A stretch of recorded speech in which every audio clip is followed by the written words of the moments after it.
Welcome to the Album Nerds Podcast with your hosts, Andy, Don, and Dude.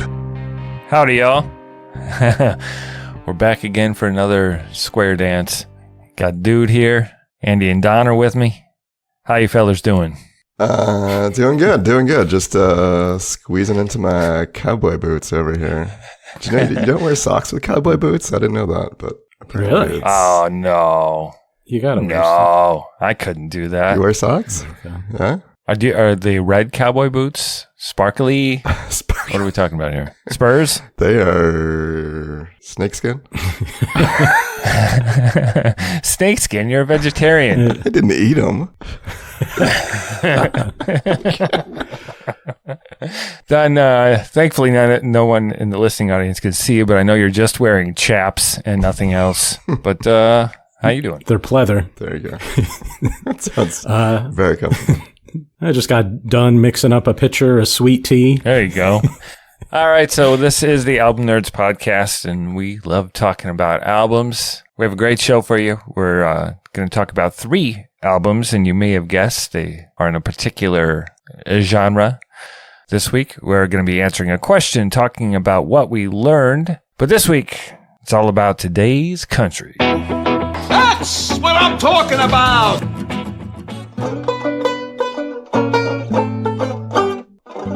Country music originated in the southern and southwestern United States, with its earliest recordings coming in the 1920s.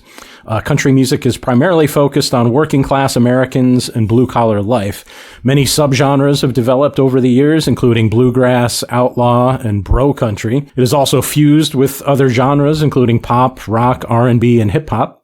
Today's country charts include names like Morgan Wallen, Luke Combs, and Kelsey Ballerini. So today, each of us will present a country album released since 2020. Well. Well. Here we are, modern day country. It's kind of tough because I am a country fan, but I tend to dig on the independent country, the outlaw stuff, the Americana stuff. But I did experiment with more of a pop country world. So I listened, I started off with my normal stuff, the Panhandlers, Ian Noe, Tyler Childers, Zach Bryan, his American Heartbreak that came out last year. Great album, but 33 songs. I just didn't know if we could, if there was any way we could discuss that. That's asking a lot. Yeah, on this show, boil it down. Like, I don't know. It was a lot. So I'm happy with the path I took. I had some fun in the pop country area as well. So how'd you guys do? Well, I'm a country dabbler, a little bit less than you, dude. But I do have the subgenres I enjoy. Oh, Andy. You should be a country artist, and you should be Andy the Country Dabbler. That could be your whole thing. Or just the dabblers. I like that. The Dabbler. Andy and the Dabblers. There we go. There you go. We got it. There were a handful. Actually, there was a lot of interesting stuff I came across. I'll mention a couple here. The Sturgill Simpson record that came out a couple years ago, The Ballad of Dude and Juanita. I'm a little concerned with the spelling. D-O-O-D. I don't know. Maybe that's just the proper name. I'm not sure. I think it's more of a phonetic spelling, maybe. Dude. Really good. Kind of outlaw country epic story there. A record I've been digging on from this year, from an artist by the name of H.C. McIntyre. Her album entitled Every Acre, kind of a singer-songwriter country folk record there. It's really good. One of the artists I gotta give a shout out to, I was very impressed by the uniqueness of the record, is Adim the Artist. He's a non-binary individual from North Carolina. The record is entitled White Trash Revelry. It's a very interesting perspective, just kind of growing up in that non-binary community in the South. I thought they did a really good job capturing that. It was something I'd never really heard before, so... Yeah, I listened to it too, and it sounded like kind of your, country folk type stuff, but the subject matter having dealt with being pansexual and non-binary, and then perhaps the acceptance levels might be different in different parts of the country. So yeah, it was an interesting listen. It's tough to be pansexual in the panhandle. Oh, God. It is. That's Texas. Texas has a panhandle. I don't know. I think, does Florida have one too? I don't know if North Carolina has one. But I mean, North Carolina is sort of, it's got a little handle. Born in North Carolina and apparently in Knoxville, Tennessee now. Oh my gosh. Well, it would have been easy, I think, to do like a Chris Stapleton record or Jason Isbell or something. But I did want to, kind of check out the stuff that's on the charts right now. So I listened to Luke Combs' "Getting Old," which was fine. There's actually a cover of Tracy Chapman's "Fast Car" you can hear on country radio these days, and he does a good job with it. But it would be hard to butcher that song, I think. Also listened to Elle King. She's another kind of one of those like outlaw ladies. She had an album called Come and Get Your Wife. Also, I've heard a lot about Old Dominion over the years, so I listened to theirs Time, Tequila, and Therapy, which was a good title. But yeah, I didn't end up going with either of those three. I went in a different direction. All right, well, why don't we head over yonder and check out what we picked? You choose me?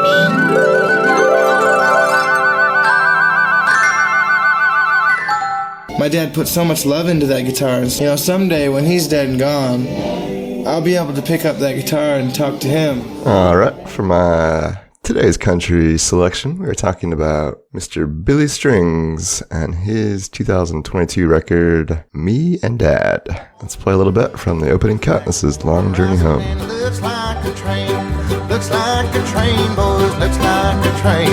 Black smoke rising, Lord, it looks like a train. I'm on my long journey home. Man, this guy would have been awesome on Hee Haw. Oh yeah. Oh, dude, he would have wrecked. Yeah. All right, so Billy Strings, born William Lee Apostle from Lansing, Michigan. Lansing, Michigan? Sheesh, not very bluegrass in Lansing, Michigan. What kind of grass do they have there? Maui Wowie. There you go. All right, so this record, Me and Dad, is a collaboration with his stepfather, Terry Barber. Terry is the individual who raised Billy and also taught him how to play guitar. The record is comprised primarily of traditional country and bluegrass standards. My three words to describe this record are String Family Rocks. Can't imagine growing up in like such a talented musical family as this. I mean, these two guys are just so proficient on the acoustic guitar and other stringed instruments. I know they're not biological family, but they do have something in common here that is pretty special. No, I can't imagine that. I mean, the only things I could have inherited are doing yard work and records administration, and I did not inherit those things. Well, those are admirable skills as well. But, not likely to make you a country music star. There's not really any original material here. I think what makes this record stand out for me is the collaboration and kind of the give and take, the back and forth between Billy and his father here. It's a nice, you can tell they've been playing together for a long time, probably decades at this point, and they have a good rapport between the two of them. Yeah, why don't we play another cut from the record? This is a bit of John Deere Tractor. Deere tractor in a half-acre field. I'm trying to plow through. Lovely harmonies on that one. That track, John Deere Tractor, was written by Lawrence Allen Hammond, and that was originally recorded by the Judds in 1984 and then again in 1990. The three words I chose to describe the album are kick some grass. Yeah, I mean, this is, it's a celebration of, bluegrass and, sort of your old timey, country western sounds. And, it's easy for me to get behind that. I really enjoy that stuff. I was actually surprised by his voice. When I actually saw what he looked like, I was quite shocked because I was picturing like a John Popper from Blues Traveler or something. Big old guy. Yeah. No, just this kind of baby-faced, little guy. But yeah, so I love his voice. There's a couple of tracks where his stepfather sings that Life to Go track, which is actually a George Jones original. I think he did a really good job with that. And their harmonies, together just really work well. When I read that he was like a prodigy or a young phenom or something, I I kind of pictured that he played like banjo or something like that because, in bluegrass, a lot of times the guitar is just sort of there. It's providing the framework of the song, but it's not generally a place where you're showing off virtuosity. But if you really do listen to some of these tracks and some of the solos, you get it that, that he's actually just a really good acoustic guitarist. Yeah, there's a couple instrumental tracks on here that I think the two of them back and forth is impressive. But a track like Frosty Morn, which is like a 3-minute instrumental track towards the end of the record, they just crush it and just speed through it and make incredibly fast, incredibly dexterous playing there, and it's impressive to hear. I'll probably end up saying this about all three of our records, but it's a celebration of the past, and I feel like the best country that's out there is always kind of looking backwards, and I'm not sure what there is moving forward, for country. We'll talk more about that later. Why don't we play another cut? This is 3. With these old-timey country songwriters, it seems like they saw prison as being like a real possibility. Oh, dude, you gave it away. I was going to get into like how this song is about prison because it's kind of, it was really pretty, deep beneath the surface. Metaphor there, yeah. God, you done fucked it up, man. The whole thing is ruined. Oops. Yeah, so gray-haired warden, Deep Frisco Bay. We're talking Alcatraz. We're talking San Quentin. I mean, it sounds like the guy's on death row. San Quentin would have been the place for that, but and I think in '63 Alcatraz closed. In prison trivia over here, man. Impressive. Yeah, well, I dig deep, man. So the 3 words I used to describe this album: generic grass joke. No, just kidding. The 3 words I used to describe are this is a generic strings joke or list. Billy's father's strings. That little clip we played at the beginning with him talking about his dad's guitar and the history in it and how he'll always feel him there.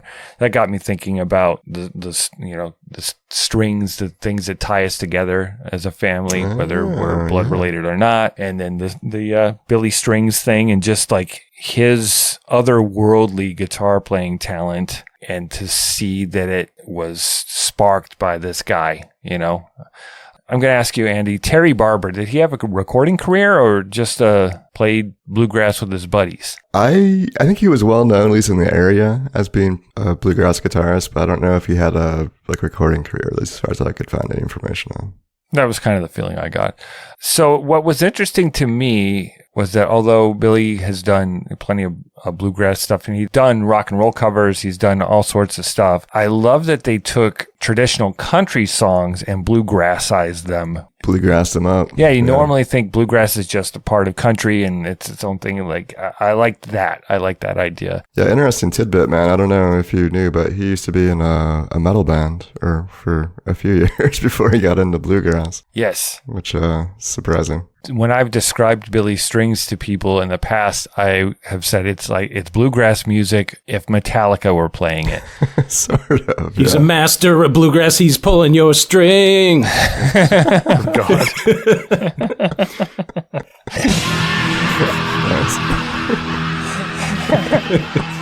He's playing your strings, right? He can do both.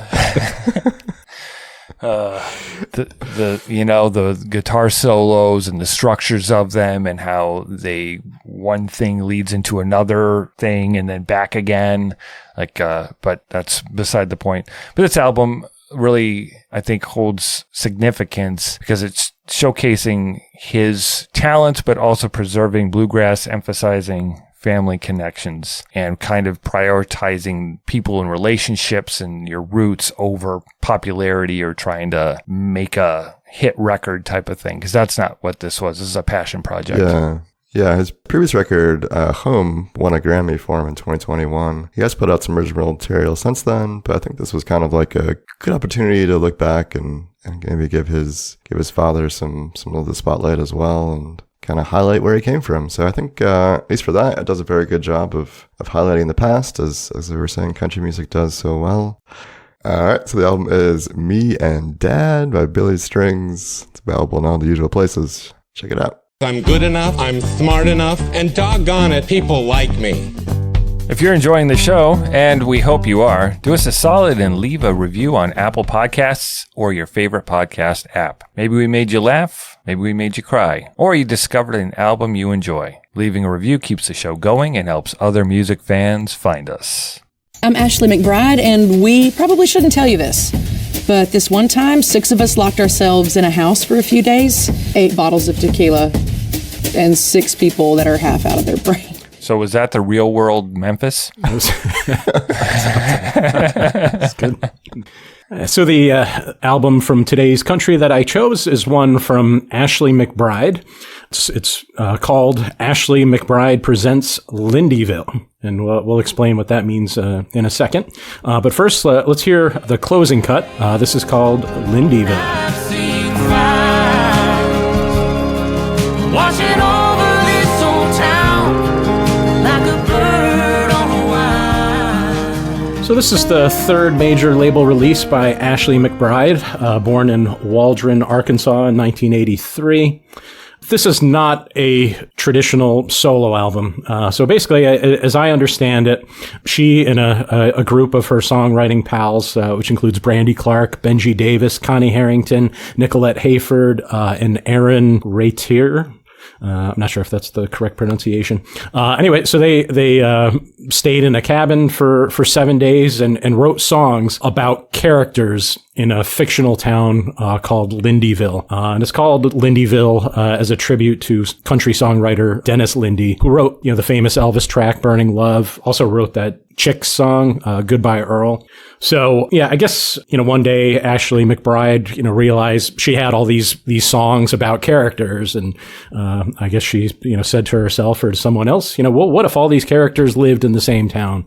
So this is basically a concept album. Each song is about a different character, and they're all, performed, by different singers. Hey, do you know if Lindeville is in Cornfield County? Because that's where Hee Haw took place.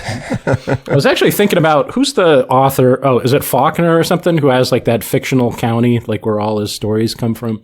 Kind of reminded me of that. Also reminded me of Neil Young did Greendale. Do you guys remember that? Mm-hmm. Yeah, same idea. The 3 words I chose to describe the album are This American Life. So it is just sort of a slice of Southern or Midwestern American life. It doesn't even have to be those things, right? If you drive around, upstate New York, it's pretty rural. But yeah, but it's like a lot of good country music. It is sort of telling that the stories of ordinary folk. Anyway, let's hear another song. This is Bonfire at Tina's.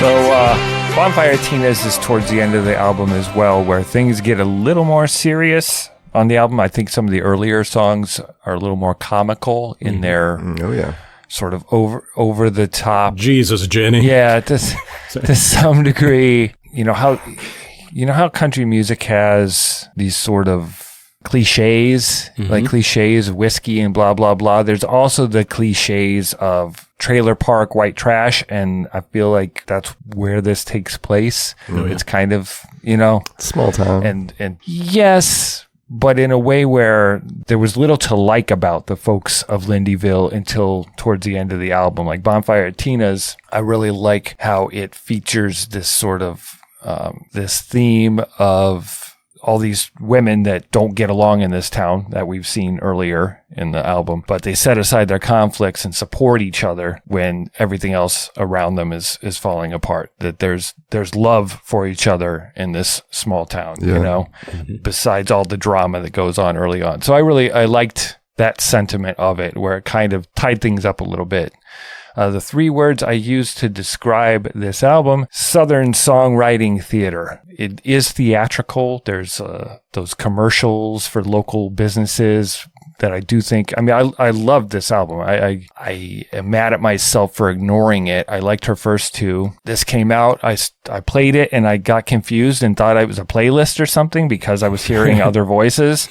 So I just kind of ignored it. And when Don brought it up, I went back to it and then finally got a chance to understand what the hell was going on.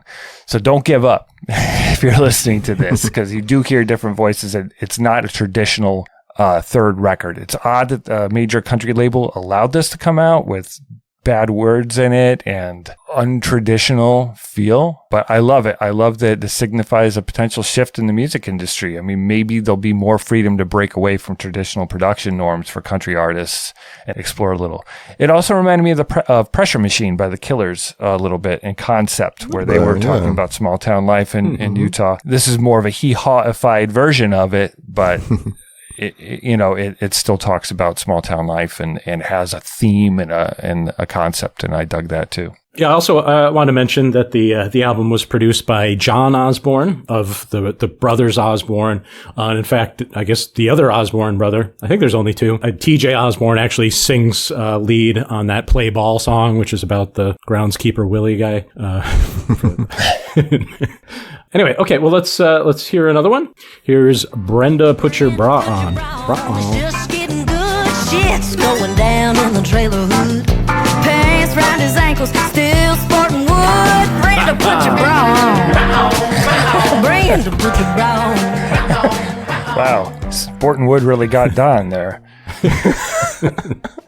The parlance of our times. Yeah, I think that song nicely kind of sets the stage for what to expect in this town here. My 3 words to describe this record are, this is America too. To some degree, I think maybe we overlook this side of American life a little bit more, at least in my daily life. We don't think about, what's life like living in a trailer park. And this record really gets into all the nitty gritty and all the drama that is likely to ensue with the people living there. I really enjoyed it. I think it's got a good sense of humor.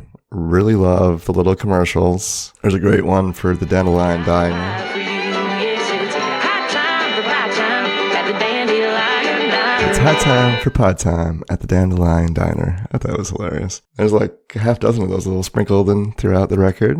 But yeah, I liked it. I thought it was a pretty charming record. Not every track is a home run for me, but I think the ones that work really well, like there's a song called The Missed Connections section, where it's kind of like a classified newspaper sort of conversation happening in a grocery store, sort of.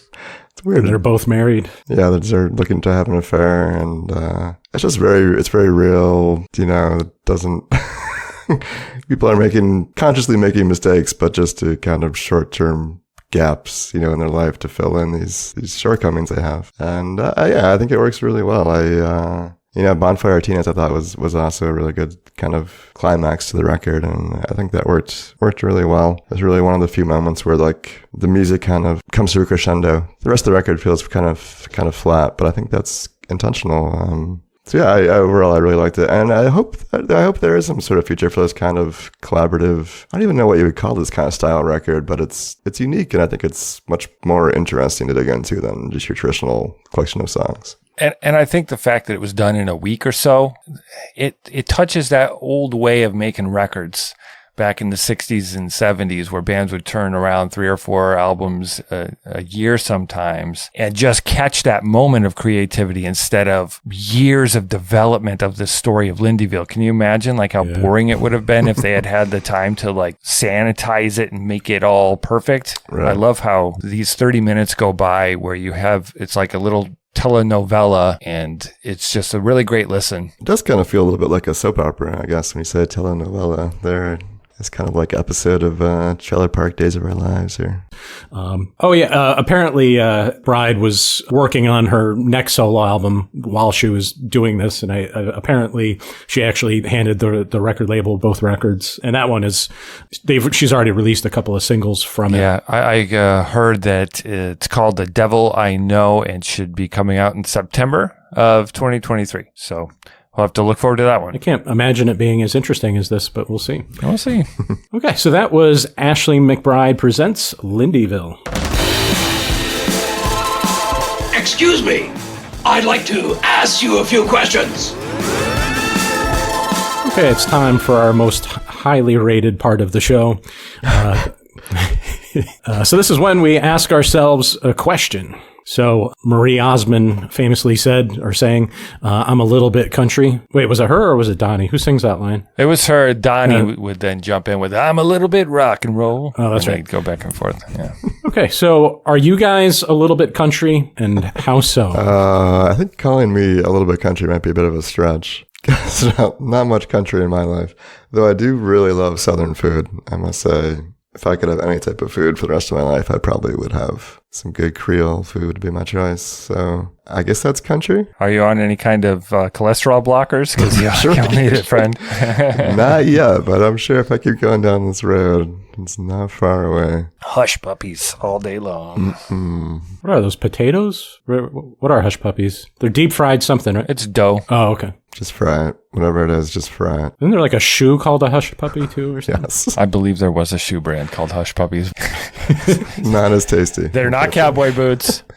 Yeah, so I'm from the Midwest, like the suburban type areas, however. So I don't know how country I really am, but I do drive a giant Ford truck. I wear Carhartt clothes. And I guess the most country thing about me is that I wear giant interchangeable belt buckles. like the cowboys on Yellowstone. I started doing it a few years ago because I saw this belt buckle that was also a beer bottle opener, and I thought it'd be cool to open bottles of beer at my belt region. So I got the belt. Now I have a collection of 10 different buckles, and I change them out, and some of them are American flags. One of them says dude. So do you pick one out for the day? Like, oh, I'm feeling a little more American-y today.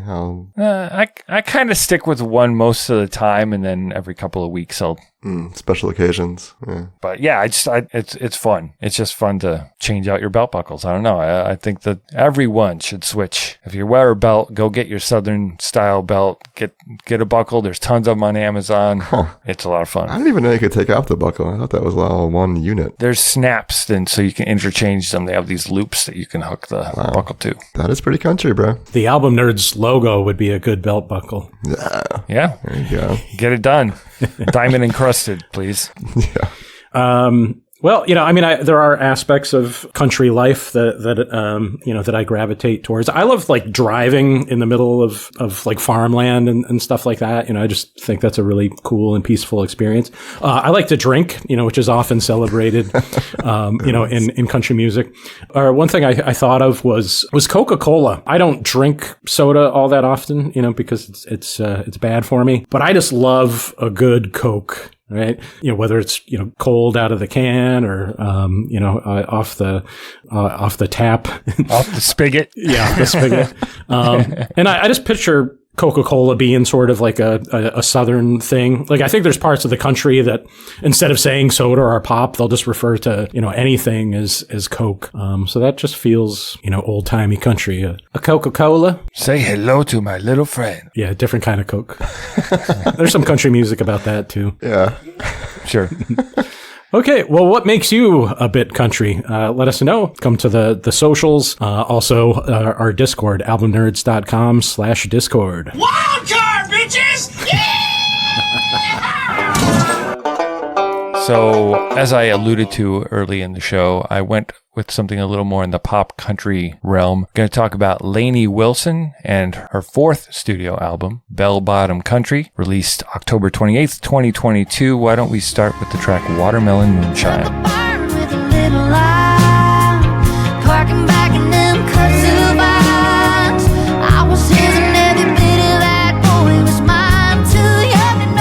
All right, so Watermelon Moonshine was written by Lainey Wilson, Josh Keir, and Jordan Schmidt.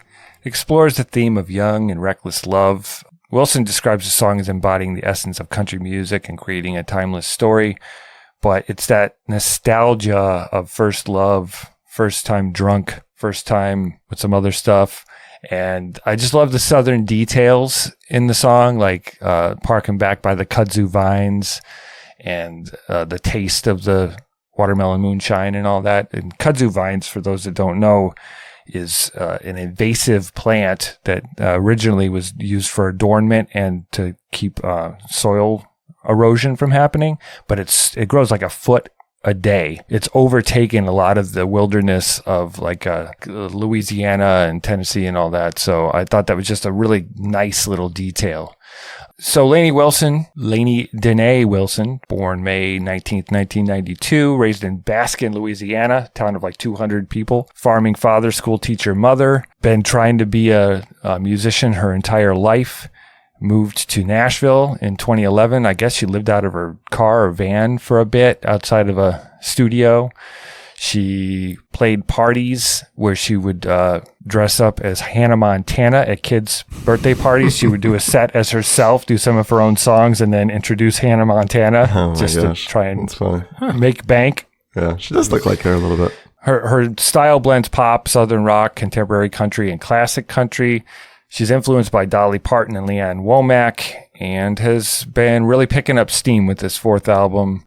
Joined the cast of Yellowstone in 2022, and her songs have been featured there. So she's really got a head of steam going, and I love to see it. I think that it's like she took the whiskey and all that, all the typical bro country type tropes, trucks, daddies, boots, but she has made it her own and is...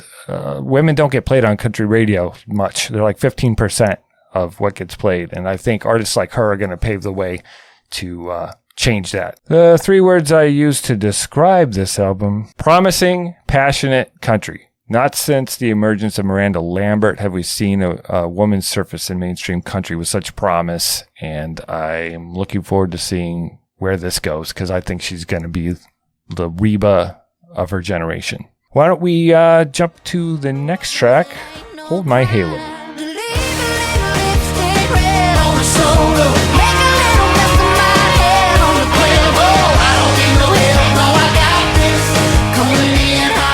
Yeah, my favorite words to describe this record are different sounds familiar. I don't know. I feel like I've heard this record many times before, though not specifically this record. I said I didn't dislike it overall. Like, I'm not a big fan of this pop country thing, and I feel like she establishes this brand of being like this country hippie sort of thing, this hillbilly hippie, as she says on the second track, where she's combining elements of rock, a little bit country, I guess, right? I mean, that's kind of where she's coming at it. Her producer is known for that too. He does. Jay Joyce is known to kind of put a rock slant on at least some tracks on the country albums he produces, so kind of follows. Yeah, I believe he produced Ashley McBryde's albums as well. Yeah. So is she not known as being sort of bell-bottom country? Is that not her moniker? Or? Well, her moniker for bell-bottom country is that it's basically express yourself, be yourself kind of a idea, like adding some fun. Some flair. They flare out about them. Yeah, That's true. But that's kind of the idea is the fun that can be had of being yourself. And, she does have this sort of, I don't know, brand at this point. But I felt like this record was trying to convince me of her brand. Like every track was kind of coming back to that idea for me of kind of being someone different in this space. Like, I'm not like everybody else in this country pop space, but I thought this record sounded very much like everything else I'd heard in the country pop space and didn't really open any new doors for me or say anything I hadn't heard said 1,000 times before. I think for me, and I feel the same generally about pop country, I feel like this is digging a little deeper, and it's baby steps, People like Chris Stapleton have made it okay for some of those rules to be broken, but he still follows a lot of them, all about whiskey and all that. Mm-hmm. So I think it's a step forward in getting back to a place where we were, and I think Miranda Lambert helps with that as well, where it's pop country, but there's a little more substantive stuff, and not all. Some of the songs are just straight up get drunk type just of stuff. Have fun, yeah. But then songs like Watermelon Moonshine and Heart Like a Truck and Atta Girl and Those Boots make up for all of that in my mind. Okay. All right. Why don't we listen to another song? This one's called Weekend. Go sit at a bar, have a drink with a neon bad decision they could leave with. And I'd be lying if I said that Yeah, my favorite moments on this album are the sad ones, kind of the quieter and sadder moments, which is, again, Shocking. On brand. On brand, yep. You know what else is on brand, Don? Is you're going to tell us the spelling of weekend. Oh, that's right. Yeah, so it's weak, W-E-A-K. What I love about songs like this, and it kind of reminds me of like when we listen to the George Jones album. There's just clever lyrics, clever turns of phrase and stuff like that. So, she's singing about the weekend, but she's actually, then talking about the weekend of a heartache. I don't know if it's something about her voice or something in these sadder songs. What's the other one? New Friends, which comes at the end. Both of those songs really moved me when I listened to them. I also liked, she said something about putting on, what'd she call her lipstick? This Still Got It lipstick. She's getting ready to go out on the town and make some bad decisions. Yeah, the neon bad decisions, which neon comes into play a lot with country music when they talk about bars, but still a thoughtful recycling, which is kind of what we were talking about with Andy, where I feel like that's what the strength of this is taking all that and just leveling it up a little. Yeah. Yeah, so it's it's an interesting album, for me. Well, I'll give you my 3 words. I just said, "You go, girl." Never say that again. So, as Andy said, she's not the first kind of rebel in the country music scene, but I think she does it well. I think just the songs are good, particularly lyrically, and I'm not sure if all the lyrics are hers. I know she co-writes all of her songs, but I just love the lyrics, to a lot of these songs. The thing that disappoints me, I think, is just sort of the packaging or the production of the album. It's pop production, and I wish it sounded more like the Ashley McBryde album.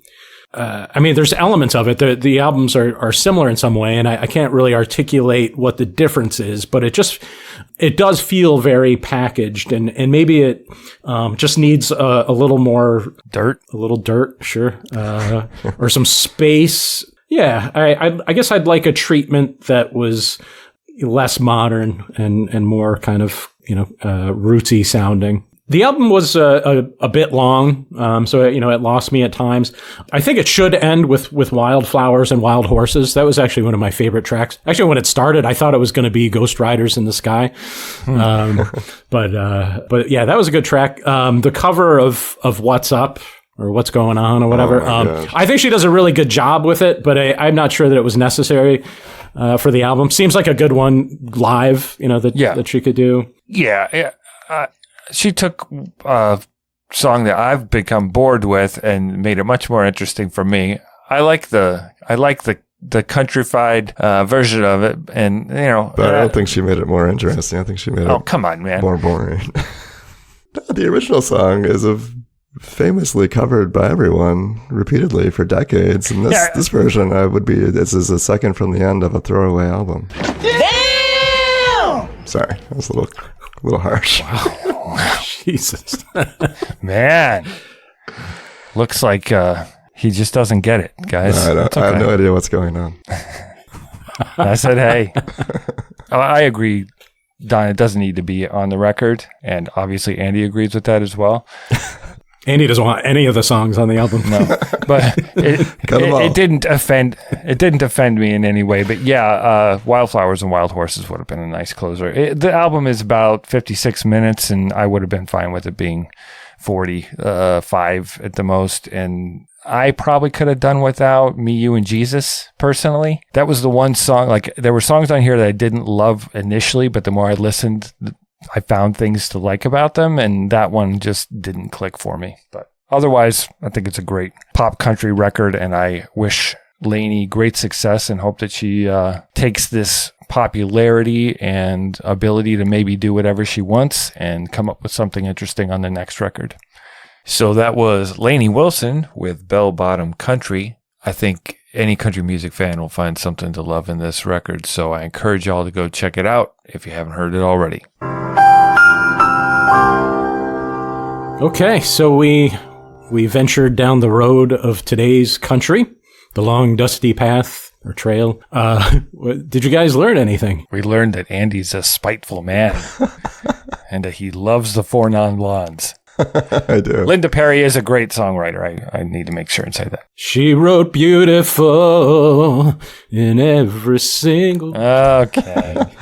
Got a long time without Don singing on this episode. I don't know. I think country's in a good place. I love how it looks back to the past. I think it does that better than any other genre. And, I mean, the pop sort of brand thing of that's going on in country music. What's going on? Because it's become so popular and it's such a mainstay of modern music. I think maybe it's, to some degree, it's overtaken hip-hop as is the more popular genres in America. So I think that's not unexpected. And, obviously there's some value to that and some good things in there to pick out. They might be few and far between, but they're in there. How about you, dude?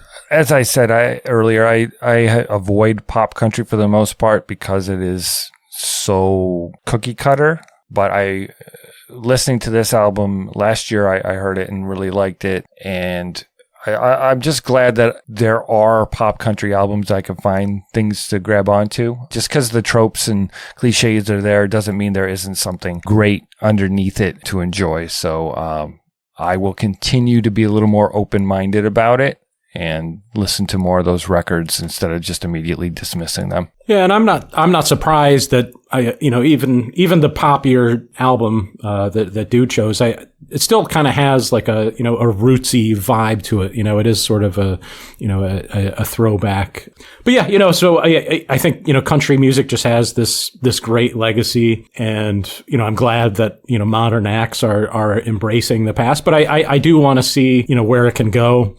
There's the fusion of hip hop and country, like that stupid Billy Ray Cyrus and Lil Nas X song, whatever that was. Yeah.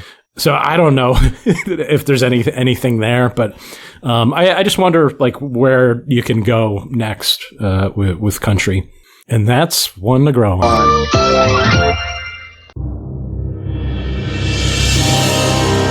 I'm your density. I mean, your destiny. Next week on the show, we have something special for you. We're going to be looking back on a record that we reviewed, about 100 episodes ago. Before Dawn, BD. The Dark Days Before Dawn was part of the show. So we'll be looking at Marvin Gaye's classic album, What's Going On? So join us for that conversation next week. What's going on? Oh, God. Can't escape. It's not that one. Okay, what's your favorite modern country album? What else are you listening to? Let us know. Join fellow album nerds on Discord at albumnerds.com/Discord. You can also email us at podcast@albumnerds.com or follow us on Facebook and Instagram at Album Nerds. Please subscribe, rate, and review on your favorite podcast app. And if you'd like to support the show, you can do so via PayPal at albumnerds.com/support. Thank you for joining us here on the Album Nerds podcast. We'll catch you next time. We're talking what's going on. Don't do it. He's trying. I can feel it coming, though. Thanks for listening, everybody. We'll see you next week. We'll finally get to the bottom of just what exactly is going on. Y'all come back now, you hear? And I said, hey, yeah, yeah. That was good. That song is supposed to be done. And I get real high and I...